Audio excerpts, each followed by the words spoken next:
in today's lecture, we are going to discuss about challenges for wireless sensor networks. Then we are going to discuss about enabling technologies for wireless sensor networks. Then we are going to see the applications, and then we are going to discuss about single node architecture and their hardware components, energy consumption of sensor nodes, and then we are going to see network architecture, sensor network scenarios, and the last topic which we are going to discuss in this video will be transceiver design considerations. Okay, so let's begin. So, what are the challenges for wireless sensor networks? I have mentioned it down over here. The first challenge is scalability. Okay, so scalability से हम simple समझ सकते हैं कि जितना ज़्यादा हमारा area होगा उतनी कम हमारी थ्रूपुट होगी। ठीक है, तो वो हमारी स्केलेबिलिटी से इफेक्ट होगा। ठीक है, तो network area is inversely proportional to throughput, इसको आप ऐसे याद रख सकते हैं। ठीक है, the next challenge is performance. ठीक है, परफॉर्मेंस हम किसके टर्म्स में देखते हैं? हमारी स्पीड के टर्म्स में, रिलायबिलिटी के टर्म्स में, हमारी कितनी एक्यूरेसी है डाटा ट्रांसमिशन में, that is performance. And the main challenge is performance, क्योंकि हमारा परफॉर्मेंस हमें डिग्रेड नहीं होने देना। Then we are having quality of service. Quality of service means के कि हमारा जो डाटा ट्रांसमिट हो रहा है दैट शुड बी रिलायबल। ठीक है, कि हमारे पास जो नोड्स होती हैं as they are continuously moving. ठीक है, तो हो सकता है कि due to that there can be some node failure. ठीक है, एंड जो हमारा राउट है वो भी चेंज हो गया, तो हमारे पास लॉस ऑफ डाटा के चांसेस बहुत हाई हैं। So this is one of the greatest challenge which we need to face, that we should maintain the quality of service. Okay, next thing which we have to discuss is security. So security in terms of DDoS attacks, vulnerable attacks which can harm our systems. Okay, so in terms of that, we have to take care of the security. Then we are having management of nodes, which is the greatest challenge. Okay, so here the nodes are continuously moving, and we can also face node failure as well. Okay, so in ad hoc wireless sensor networks, there are two characteristics of the nodes. One, that the nodes are moving, or you can say the mobility of nodes. And second is that there is a distributed architecture, means there is no centralized controlling node which can take any decision. Okay, so for that case, one of the greatest challenges management of nodes. Okay, so these are all the challenges. Now we are going to discuss about the application of wireless sensor networks. I have already discussed this in the previous lectures as well, but in brief, we are going to see this again. So we can have the application in battlefield like surveillance and monitoring to detect the movement of enemy. Then we are having environmental applications like air pressure, temperature, humidity to detect this. We can use the sensor nodes. Then we are having agriculture, so it also has some agricultural use. Then we are having inpatient diagnosis. Inpatient diagnosis, it can be used to sense the patient. And then there is Internet of Things. And the last one is noise level. So nodes are deployed in different regions to detect noise to gather information. There also we are having the application of wireless sensor networks. Okay, next. What are the enabling technologies in wireless sensor networks? This is most important question which is being asked in exams. So let's discuss this one by one. So सबसे पहला हमारे पास आ जाता है low power micro controllers. तो जो low power micro controllers होते हैं इसमें क्या होता है कि it helps to manage the node task, it helps to conserve the energy as well as it helps to extend the battery life as well. Okay, तो हमारे जो नोड्स होते हैं उनके डिफरेंट टास्क को हेल्प करता है ना, एनर्जी को कंजर्व भी करेगा और बैटरी लाइफ एक्सटेंडेड होगी उतनी ज़्यादा। स्मॉल साइज नोड्स, अब मिनी सेंसर्स हम इसको कह सकते हैं। ओके, मिनी सेंसर्स, कि हमें मिनी सेंसर्स यूज करने चाहिए। पहली बात तो ये कि उतनी कम पावर कंजम्पशन होगी। ठीक है, क्योंकि हमारे पास जितने ज्यादा मिनी सेंसर होंगे वो उतने फास्ट वर्क करते हैं। ठीक है, और इन्वायरमेंटल कंडीशंस में जल्दी से जल्दी किसी सिग्नल को डिटेक्ट करने की कैपेबिलिटी रखते हैं। That's why we should use small size nodes or mini sensors, we can say. Then we are having energy efficient wireless communication. ठीक है, तो एनर्जी एफिशिएंट वायरलेस कम्युनिकेशन होनी चाहिए। इसमें हमारे पास दो प्रोटोकॉल्स आ जाते हैं, जैसे कि ZigBee protocol as well as Bluetooth ठीक है, तो ये क्या होता है, हमारे पास वायरलेस प्रोटोकॉल्स होते हैं जो फास्टर डाटा ट्रांसमिशन इनेबल कर देते हैं with minimal energy. Then we are having some power harvesting techniques which we can use. तो पावर हार्वेस्टिंग टेक्निक्स में हमारे पास आ जाती हैं जैसे कि सोलर पावर और थर्मल पावर.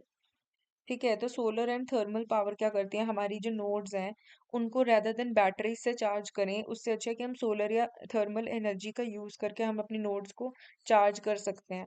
तो ये पावर कंजम्पशन के लिए बहुत बेस्ट आइडिया है जो आजकल यूज किया जाता है, that rather than relying on batteries we can be dependent on solar energy as well as thermal energy, because energy को जितना ज्यादा हम डिफरेंट वे में यूज कर सकते हैं it is more compatible. Then we are having cross layer design. तो इसमें क्या आता है कि हमारे पास कॉम्बिनेशन होते हैं डिफरेंट चीज़ों के, जैसे कि हम नेटवर्क लेयर को यूज़ कर सकते हैं for enhancement of the performance as well as energy efficiency. अगर हम नेटवर्क लेयर को ज्वाइन कर दें हमारे सिस्टम के अंदर ही, तो वो बहुत ज़्यादा हमारे पास बेस्ट होगा, क्योंकि हमारा डाटा ट्रांसमिशन में और सिक्योरिटी पर्पजेस के लिए वो उसको इन्हांस कर देगा हमारे सिस्टम को. Then we are having advance antenna, कि हम स्मार्ट एंटीनाज को यूज करेंगे, जैसे कि जो multiple inputs and multiple outputs को सपोर्ट करे, this is known as MIMO. ठीक है, कि हम मल्टीपल इनपुट्स ले सकते हैं एंड मल्टीपल आउटपुट्स ले सकते हैं to improve data transmission, and of course हम कन्वर्ज कर सकते हैं वायरलेस सेंसर नेटवर्क्स को. उसके बाद आता है हमारे पास last, cloud computing and internet of things integration.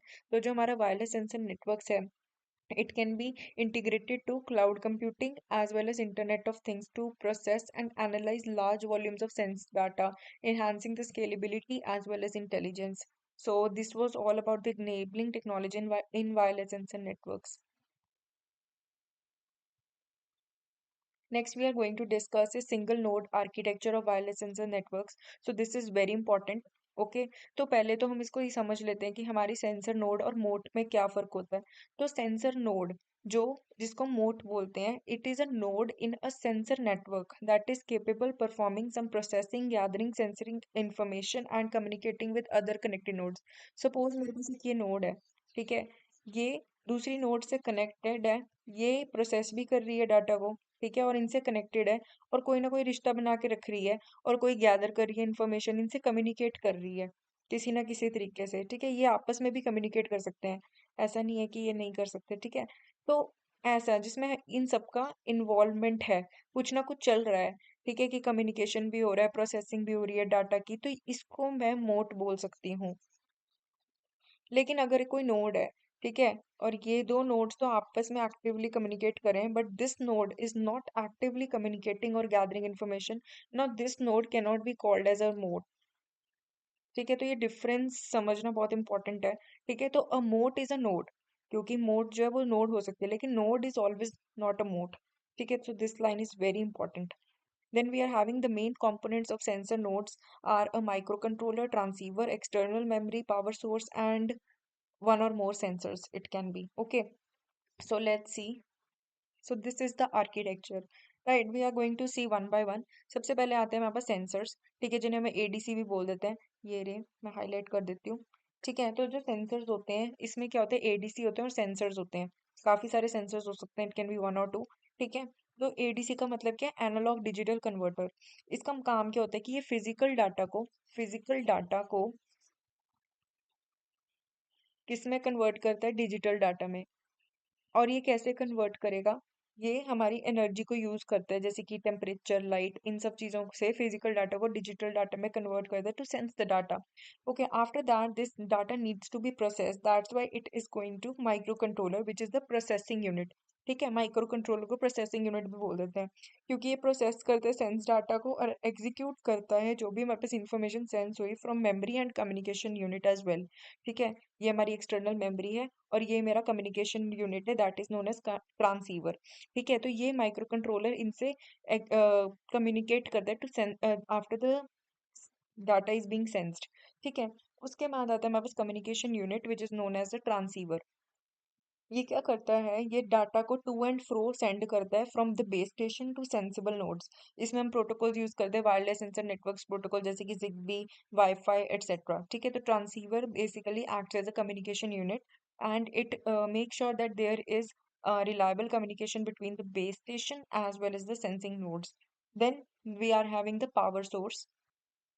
तो जो पावर सोर्स होता है, that provides energy and power to all the other components of the system. ठीक है, तो ये सारों को पावर प्रोवाइड करेगा। एंड मेमोरी यूनिट क्या करता है, स्टोर करता है डाटा को, प्रोग्राम कोड को, RAM, flash memory et cetera, it can be used. ठीक है, so this was all about the single node architecture.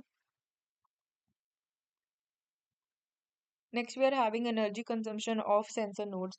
तो एनर्जी कंजम्पशन क्या होता है, इसमें हमारे पास काफी सारे आते हैं एनर्जी कंजम्पशन के वेज, जैसे कि सेंसिंग।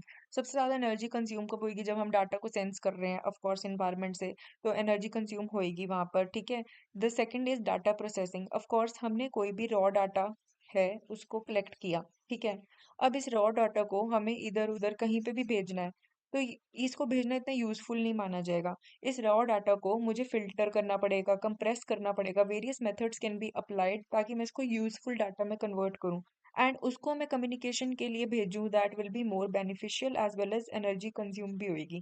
ठीक है, तो डाटा प्रोसेसिंग में भी हमारी एनर्जी कंजम्पशन होती है। So how it can B, जब मैं फिल्टरेशन और कंप्रेशन करूंगी। ठीक है, उसके बाद आता है communication, that is transmission as well as reception. अब इसमें क्या होता है, हमारे पास कई बार एक केस आ जाता है, जैसे कि हमारे पास कोई नोड है which is actively not sending the data but it is receiving the data.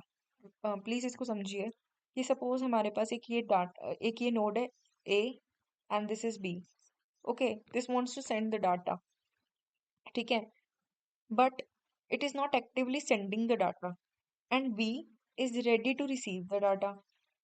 अब ये जो B नोड है, ऐसा तो है नहीं कि ये अगर कोई भी सिग्नल्स आ रहे हैं उसको इसको डिटेक्ट भी तो करना पड़ेगा ना, B को, फिर इसको एक्टिवली सेंस करना पड़ेगा। ठीक है, तो यहाँ पर भी इसकी एनर्जी लगेगी। ठीक है, तो इसीलिए हमारे पास स्लीप मोड्स आए थे। स्लीप मोड्स का कंसेप्ट मैंने पहले ही वीडियोस में समझा रखा है, आप देख सकते हैं प्रीवियस लेक्चर में। ठीक है, तभी हमारे पास स्लीप मोड्स आए थे कि if it is not actively receiving, ठीक है, तब हम उसको स्लीप मोड में लगा सकते हैं नोड को, ताकि उसकी एनर्जी कंजम्पशन हो। वरना क्या होगा कि बैटरी कंजम्पशन भी ज्यादा होगा, एनर्जी कंजम्पशन भी ज्यादा होगा। ठीक है, then we are having idle listening. So idle listening is the same concept कि हमारे पास आइडल लिसनिंग हो रही है, कि अगर हमारे पास कोई भी नोड है, if it is not receiving the data but still it is sensing, so there is some energy consumption. Then we are having environmental factors, जैसे कि solar energy, thermal energy, it can be used for energy consumption and energy harvesting techniques, the same thing, कि हम solar energy और thermal energy को use कर सकते हैं instead of using large batteries। ठीक है, सो एनवायरमेंटल कंडीशंस में आप ये भी ऐड ऑन कर सकते हैं कि हमारे पास pressure, humidity, rates as well as temperature, ये कई फैक्टर्स होते हैं जो हमारे हार्डवेयर को नुकसान पहुंचा सकते हैं नोड की। तो नोड का जितना हार्डवेयर स्ट्रांग होगा उतना ज़्यादा एनर्जी कंजप्शन होगा, अदरवाइज एनर्जी ज़्यादा कंज्यूम होगी। ठीक है, next we are having is network architecture. So in network architecture, what is network architecture? It can be used in various places like schools, hospitals, buildings, roads, for various applications like disaster management, security management, as well as crisis management. So we are having two types of network architecture in wireless sensor networks. That is layered architecture as well as clustered architecture. ये मैंने पहले भी videos में discuss कर रखा है, तो अगर आपको इसको डिटेल में जानना है तो आप प्लीज़ वो वीडियोस देख लीजिए, मैं डिस्क्रिप्शन में उसको मेंशन कर दूंगी।